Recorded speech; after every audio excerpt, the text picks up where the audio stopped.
Há pouco mais de um ano, eu sei o caminho exato que eu preciso fazer para mudar a minha voz e a sua também, e chegou o momento da gente fazer isso. Nos próximos 180 dias, eu vou reconstruir a minha voz e te mostrar como você pode fazer o mesmo.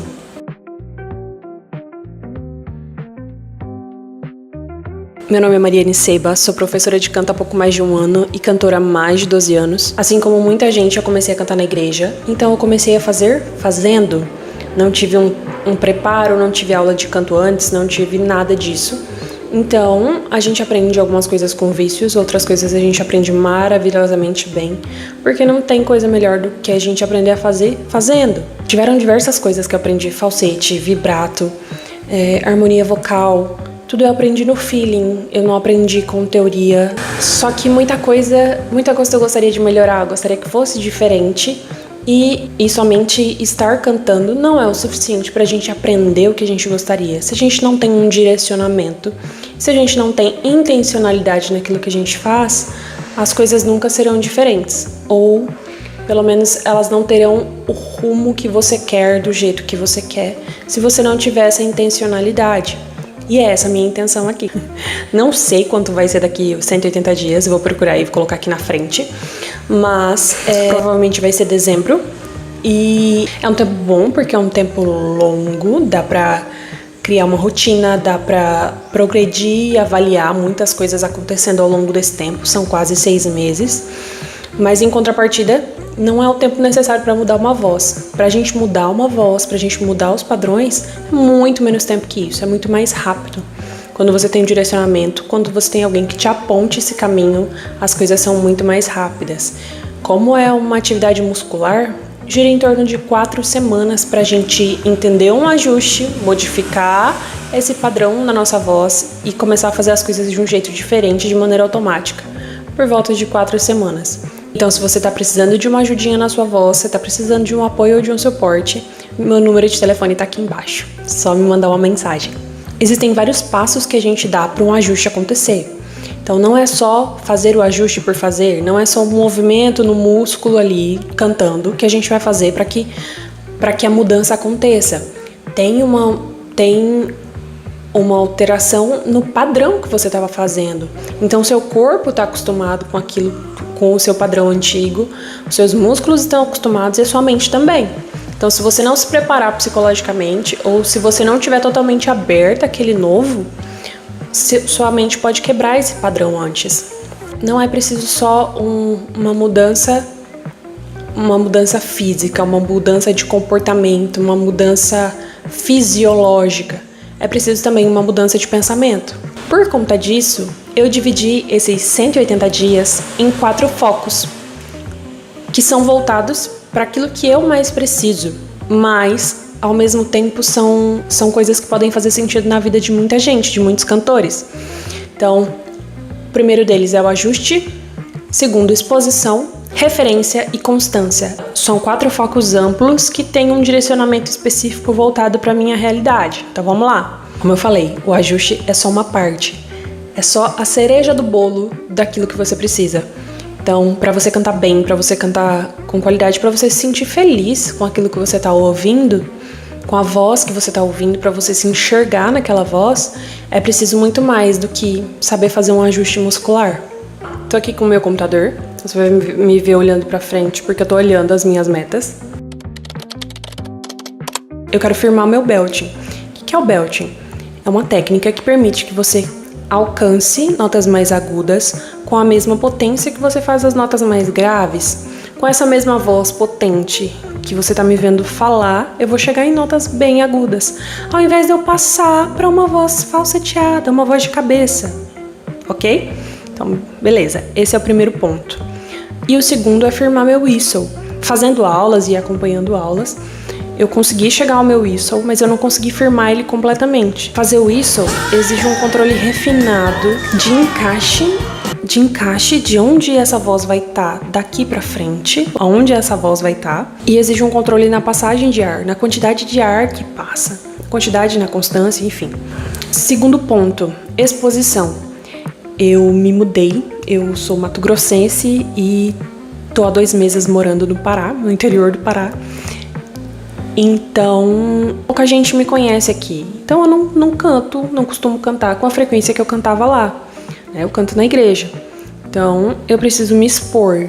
O primeiro passo de me expor eu já fiz, o segundo também. O primeiro de se expor é contar às pessoas que você está disponível para cantar, que você pode oferecer o seu ministério, o seu servir para a paróquia onde você estiver participando, para a igreja, enfim.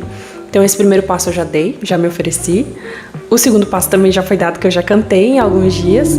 E é continuar nessa sequência. Então agora talvez me encaixar em algum grupo, mostrar minha disponibilidade, tá ali.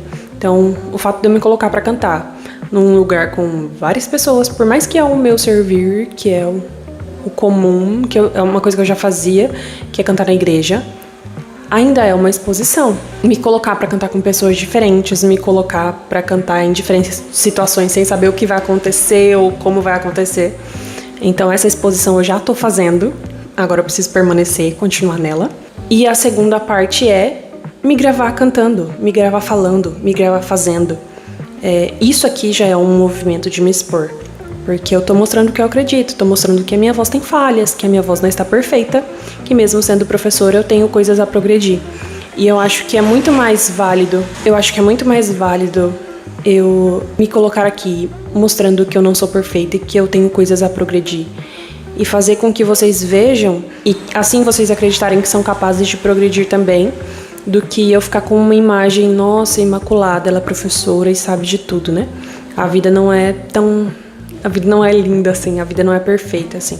Então, me expor para entender que as coisas são um processo e que as coisas acontecem. Tem importância por duas coisas. A primeira é sobre senso de propósito e a segunda é científica. Senso de propósito. A sua voz é pro mundo. Ninguém acende uma lâmpada embaixo da cama. A sua voz precisa aparecer, a sua voz precisa se mostrar. Então, se você deseja cantar, se você deseja ser boa naquilo que você faz, ser bom naquilo que você faz, não é só para você, também é para o outro. Seja para uma missão de propósito, para levar uma mensagem, para levar uma mensagem religiosa, para levar uma mensagem não religiosa, mas a arte sempre serve a algo. Então, você só vai ter como servir a algo e como servir as pessoas se você se expor. Esse é o primeiro ponto. E o segundo ponto é que a nossa voz é sempre atravessada por emoções. A professora Mara Belau é quem diz isso. A nossa voz é atravessada pelos nossos sentimentos. Então você não sabe o que vai acontecer quando você estiver num palco, qual a sensação que você vai ter num palco, como a sua voz vai se comportar, se você não for a um palco para ver o que a sua voz vai fazer. Então, se você não se colocar nas situações de emoção que você precisa, você nunca vai saber como elas serão. E você nunca vai saber como elas atuam na sua voz, como elas modificam, transformam a sua voz. Então você precisa se expor. A ideia é que os novos ajustes irem o comum da sua voz. Então se o seu novo ajuste virar um padrão, não importa qual emoção te atravesse, você sabe que ele vai estar lá intacto. Não exclua o fator exposição da sua melhora vocal. O terceiro ponto são as referências. Se você viu meu primeiro vídeo, ou se não viu, ele tá aqui. Eu tenho um problema muito grande que é não ouvir música.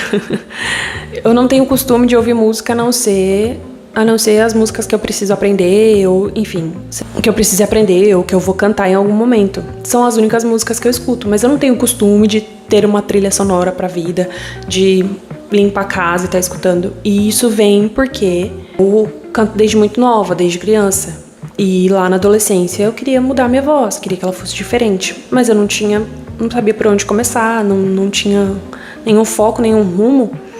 Então eu tentei algumas vezes, não deu certo, eu não consegui mudar, não consegui a voz que eu queria da noite pro dia.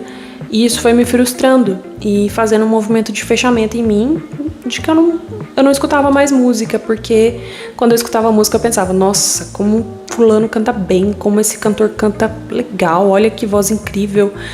Eu jamais vou ter essa voz, eu nunca vou conseguir chegar nesse ponto. E isso fez com que eu parasse de escutar música. Eu preferia não escutar música do que causar esse sofrimento em mim, de falar, caramba, de me comparar e achar que eu jamais seria capaz de fazer algo. Então, nessa parte de referências, o meu objetivo é muito simples: ouvir música.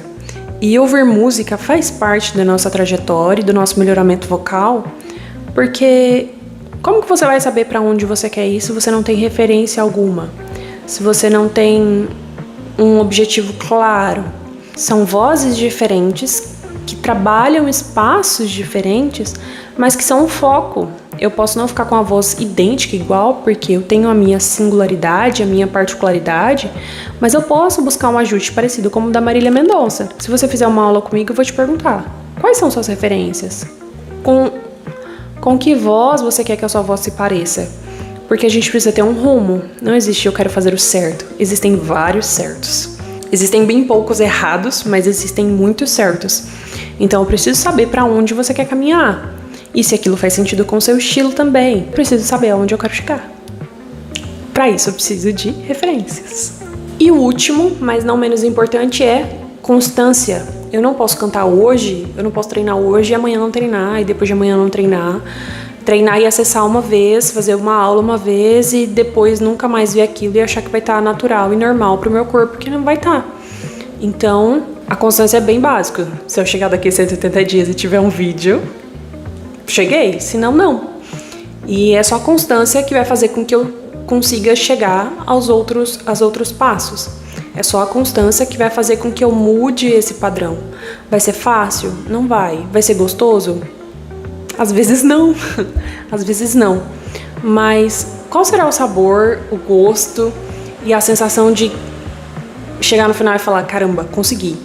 Qual que é o gosto de cantar e ver a minha voz obedecer?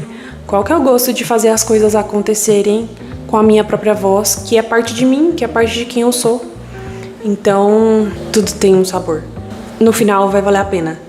No meio também vai valer a pena, porque em algum momento isso vai se tornar mais fácil e mais tranquilo de ser feito. Então mesmo que seja dolorido, mesmo que seja difícil, mesmo que seja desafiador, treinar um pouquinho, que seja a voz por dia, isso vai trazer recompensas, nunca vai ser em vão.